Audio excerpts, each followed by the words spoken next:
Hey, I'm so excited to announce I'm going to be starting something a little different this week, and I'm going to start doing interviews. So every other week or every week, what I'm going to be doing is I'm going to be releasing a video of a interview that I did with a local small business owner. And today I got the awesome Kathleen Hackney, who is from Austin and who does customer retention marketing. And you're going to learn all about that today. It's a really cool thing. And what it's going to really help you is really help you get to know, like, and trust Kathleen. And maybe you want to work with her, or maybe you just want to know more about her. But I'm really excited to really start doing these interviews where I'm interviewing local business owners or business owners that I know of, whether they're local to the Austin, Texas area, or I just know them from a group. I'm really excited to do this, and I really hope that you find this valuable and useful and just really interesting as well, because I like to find out more about other people, and I love to find out more what other business owners are doing in their business so that we can connect and grow together. So check out today's interview with Kathleen and learn a little bit more about customer retention, and I hope you enjoy it. Also, I'm going to make sure that at the end of every video, or rather in the description, I'm going to put their information. So if you find what they do interesting, or you're like, hey, yeah, I need that, or I want to find out more, all of their links are going to be in the description below. Check out today's interview, and I hope you enjoy it. All right. Awesome. Well, hey, thank you so much, Kathleen, for allowing me to do this. Thanks for being the first person that is going to do this. So I really appreciate that. Thank you so much. Sorry for the technical difficulty. I appreciate you hanging on for that. So Kathleen, so I know you from NIA, which is Network in Action. So I know that you have your business, Fayre Marketing, Kathleen Hackney. But Kathleen, for those of my viewers and even yours that may not know, could you just tell me your name, what you do? Tell me a little bit about yourself and just kind of how you got into what it is that you do with customer lifestyle marketing. Absolutely. Yeah. So I'm Kathleen Hackney. I live in the Austin area, and I have been doing customer marketing for about 15 years. I started in this space while I was at Cox Communications, which is a cable internet phone company. And so retention marketing really focuses on existing customers and how you retain them, reduce churn, increase their revenue, increase their loyalty and customer satisfaction. So from a marketing perspective, you pretty much use all the same channels that you would typically see in marketing, from email marketing to direct mail to digital media like Facebook and LinkedIn, as well as SMS text messaging, potentially outbound calling. So I have a lot of experience, mostly in email. I've also been at Whole Foods, Alamo Drafthouse, and GoDaddy as their customer lifecycle marketing person. And customer lifecycle essentially refers to the journey a customer takes with you once they are bought into your product and service, and the journey they take to onboard, educate, engage with your product or service, as well as decide to upgrade or up tier. And once they become loyal customers, how do they refer you and your business that you get more business? So it's really just that never-ending cycle of that life cycle that the customer is on with your company.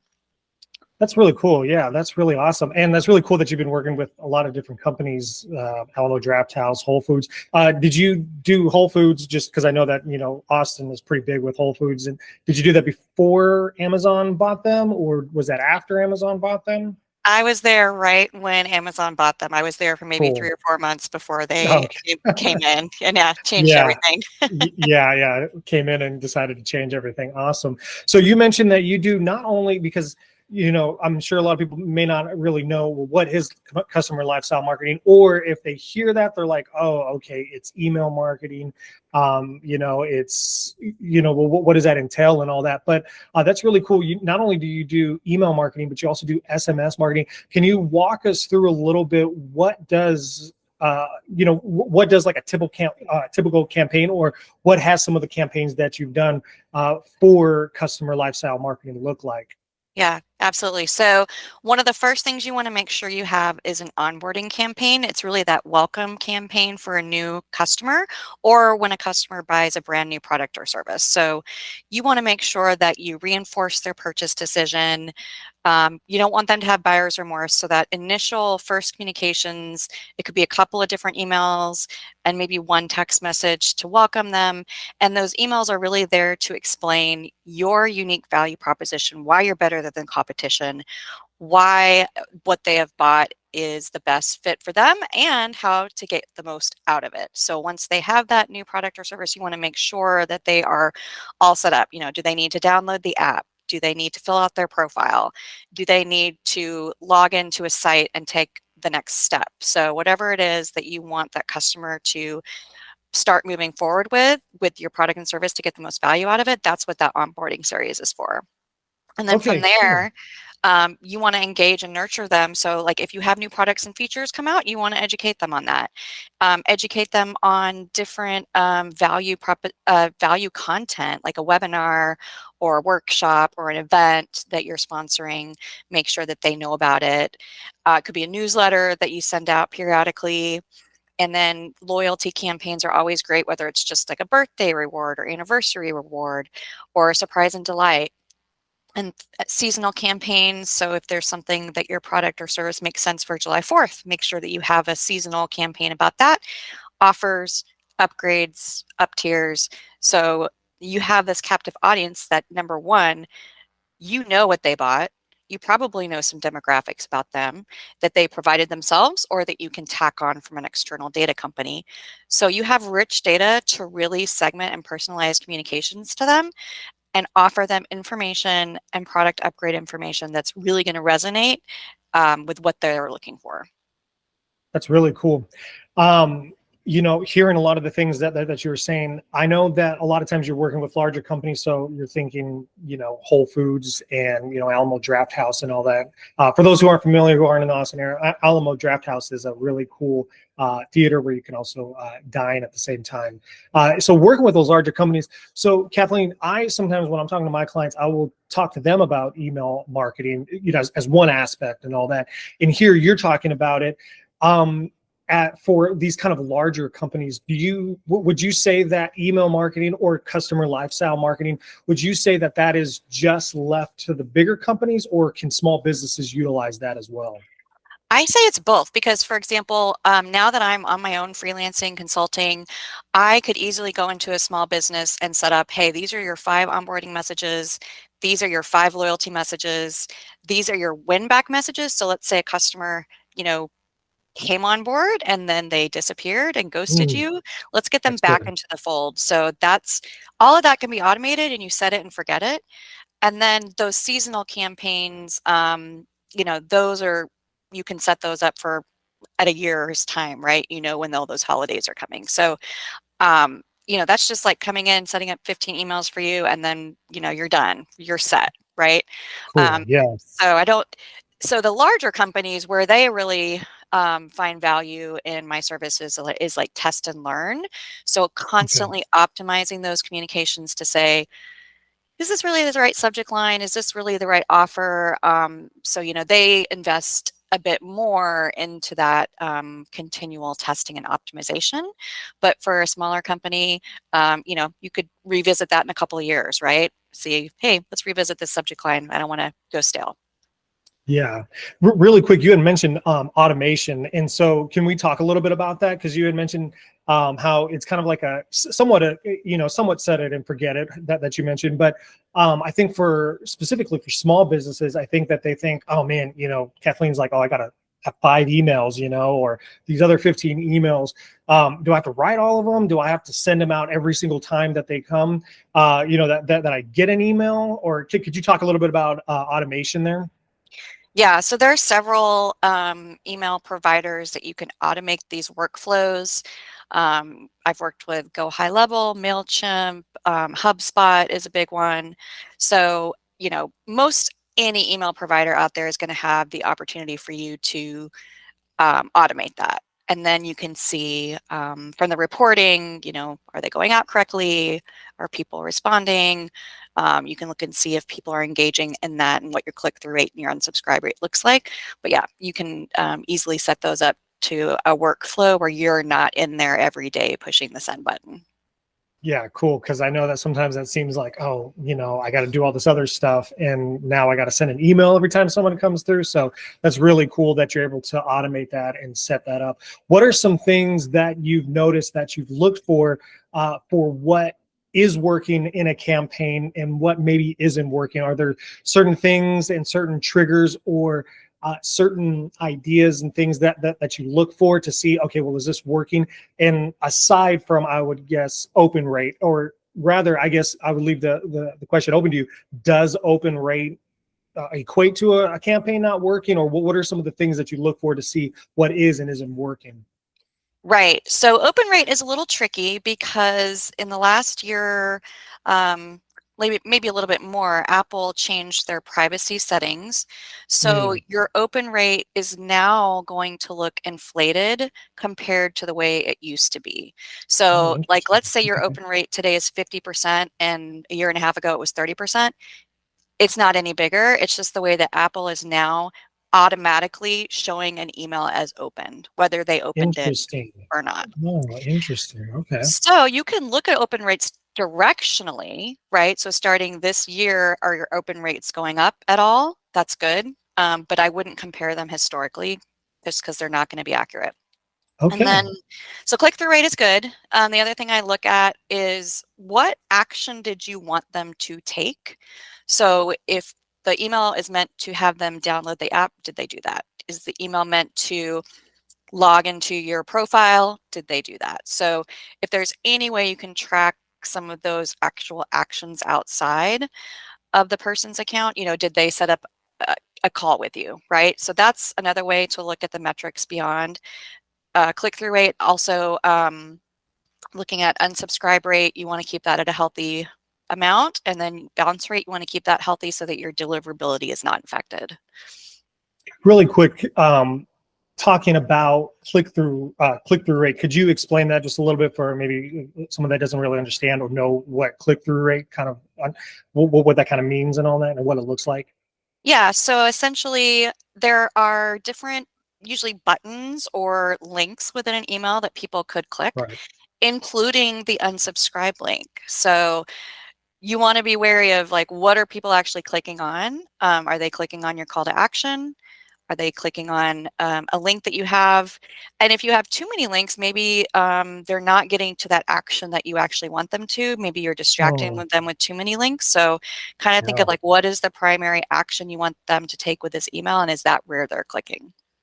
That's good. Okay, cool. That makes a lot of sense. Yeah, it seems sometimes you get these emails and it's like, well, okay, you got this link and you got this link. Well, do you want me to go here and do you want me to go there and all that? So that's also very interesting. I actually didn't know that about Apple. I didn't know that they had changed that setting. That's kind of interesting. And in fact, actually, I know that Google and Yahoo and some of them have also done it to where you need to make sure that you like your DMARC and your DKIM or something like that, so that you don't get it that you don't get bounce rate. What would you say for those that are getting unsubscribed? How could you tell the difference? I guess my question is, how could you tell the difference between what's a healthy unsubscribe rate? Like, I don't want my non-ideal customer to be here versus, okay, we did something and they unsubscribed for another reason. How would you, is there a way that you can differentiate from that, or how would you find that out? I mean, I think you can look up standard unsubscribe rates by industry. So there is kind of Okay. like a benchmark by industry that you want to stay at. Um, I would also look at, are you getting enough clicks to enough engagement from other people to warrant that? So kind of like that ratio of engagement versus unsubscribes. If they're kind of equal, then you probably want to look at your cadence. Am I sending too many emails? Is this email Okay. really relevant? And that's really the benefit of customer lifecycle marketing, is that you are sending emails at the relevant time, like when they're Mm, engaging with your brand and cool. service, right? And that's why it's automated. It's like, oh, they abandoned their cart. Let's send them an email, right? And then you're already top of mind for them. So that's not going to be an unwelcome message most of the time. Um, but yeah, I would compare what is my engagement to the unsubscribe rate, and is it like in a good, healthy balance? Yeah. Okay. No, that makes sense. Can you find out when does it help out, or I guess what are your thoughts on when somebody unsubscribes from something and then sometimes there's a form that says, why are you unsubscribing? Are those do you find those helpful at all, or are there, certain metrics where it's just kind of like, because personally sometimes I see it and I'm like, well, I want to unsubscribe, and sometimes I'll Yeah. say this is too many, or I just don't want it anymore, and all that. Do you find that form is helpful in customer lifecycle marketing if they unsubscribe? I've seen it go both ways. I've seen it, Mm, most of the time people, just from like a compliance perspective, they're like, let's just unsubscribe them and move on, right? We don't want any okay. complaints. We don't want to get on the bad side of Google and Yahoo. So, Right, right. and then I've also seen that, sometimes people just put junk reasons in there. There's not really, um, and, and then like 90% of the time it's like, oh, you send too much email. So Oh, yeah, yeah, yeah. And it's kind of like, well, what do you do with that when people aren't unsubscribing and then they are and all that? Yeah, definitely. I can definitely see that. Yeah.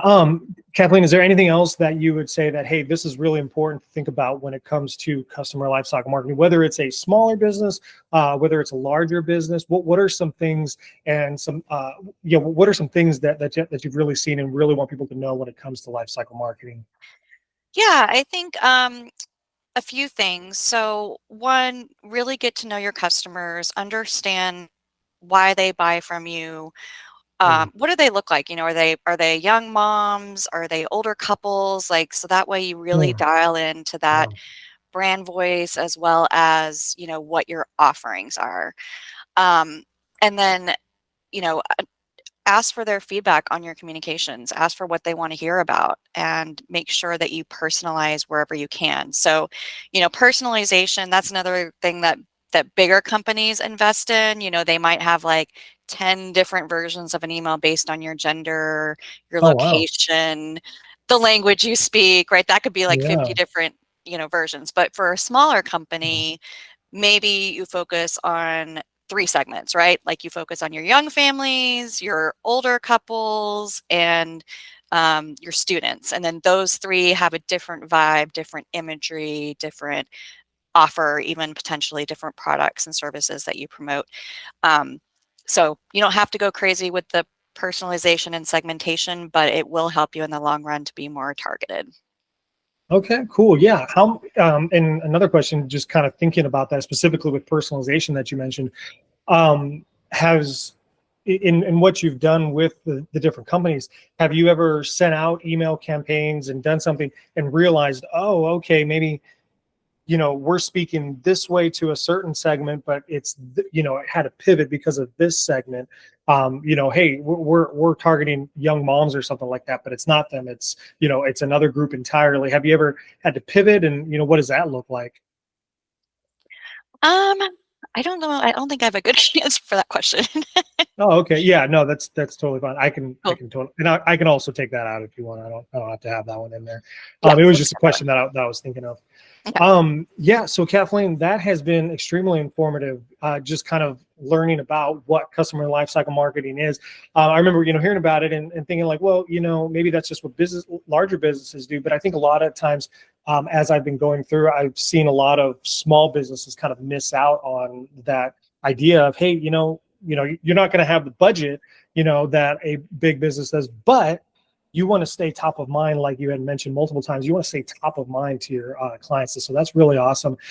Kathleen, where if people are more interested in finding out a little bit more about you and about your services, where can they find you on the internet? Yeah, look me up on LinkedIn, and then my website is fayremarketing.com, and that's FAYRE marketing.com.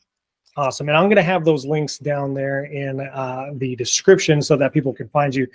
Kathleen, thank you so much for coming out. I really, really appreciate you allowing me to be able to record you, being able to just kind of learn a little bit more. I remember when we first talked, it was really cool. I was like, oh, wow, this is really interesting. And then kind of learning a little bit more about what you do and just seeing, you've been growing and seeing what you've been doing as we've been in networking together. So just super awesome to be able to talk with you. So thank you so much for Yep. allowing me to record you and interview and find out a little bit more. And like I said, I'll put all your links in the description down, or I'll put all your links and where people can find you down in the description. And thank you so much, Kathleen.